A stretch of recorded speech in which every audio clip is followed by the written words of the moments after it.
ito yung time na nagluluto na yung aking jowa ng inihaw na pusit. Sa Bisaya, sinugbang. Ano ba yung, hindi ko masyadong alam sa Bisaya yung pusit eh. Basta sinugba siya. Sa Tagalog, inihaw na pusit. Yan, masarap yan siya. Mas masarap pa siya sa adobo na pusit. Masarap yan siya pag inihaw. Yung pusit na fresh yan, masarap yan siya. Diba? Busy ang aking jowa. Happy Father's Day, may jowa.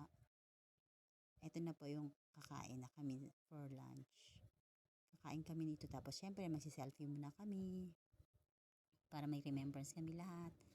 Selfie muna kami niyan bago kami kakain. Pero tapos na kami pray niyan. Selfie lang muna. Yan. O, diba? Syempre masarap yung mga pagkain namin dyan. Bring in share kami dyan. Share kami. Diba ito yung jowa ko. Happy Father's Day sa bugnutin kong jowa.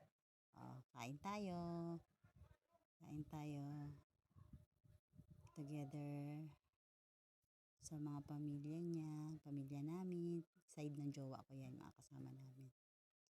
Diba? Kain tayo. Masarap yung pagkain namin dyan. Yung pagkain namin dala ay carbonara, maha, inihaw na pusit, adobong manok, may cake kami, meron kaming arroz balansyana, meron kaming pinya, mangga, may mani, may saging. Diba? Dami kaming pagkain namin naubos. Sarap ng pagkain, mga pagkain namin. Kain lang kami, kain lang tayo.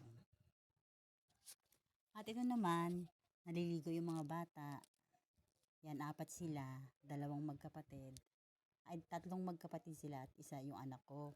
Bali, 4 sila.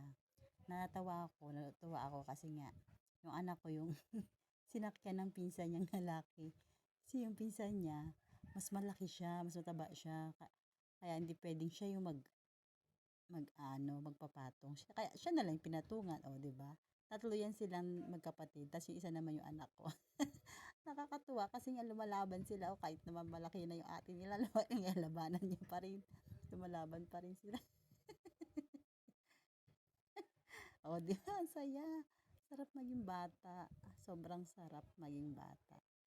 4 sila, nakakatuwa tignan. Kasi nga nakapatong yung isa. At ito naman sila, umahon na sila. Gumawa sila ng mga buhangin na bola. Gumagawa sila ng buhangin na bola niyan. Diba? Ayan ako, mataba. Yung 3 magkakapatid diyan.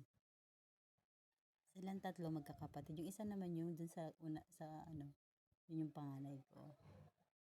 Gagawa sila ng bola. Patigasan siguro sila ng bola na buhangin. Kaya sila gumagawa niyan. Diba? Kanya-kanya silang gawa. Siguro kung sinong pinakamatigas. Diba? Kung anong diskarte nila. At ito yung mga kasama ko, si mama, si ate. Itong jowa ko, ng buburaot. Diba? Tawa-tawa lang siya ng buburaot sa mga bata. Lakas ng buburaot. Ayan, kami naman nagmamaritisan lang at nagmamasid sa mga bata. Naggumagawa ng bola. Diba? Ang sarap. Panoorin sila. Magawa sila ng bolang buhangin. Sarap maging bata, diba? Kasi, yan ang gawa nila. Laro lang sila sa buhangin. Tapos, mamaya maliligo naman sila ng dagat. At ito ang aking panganay na anak.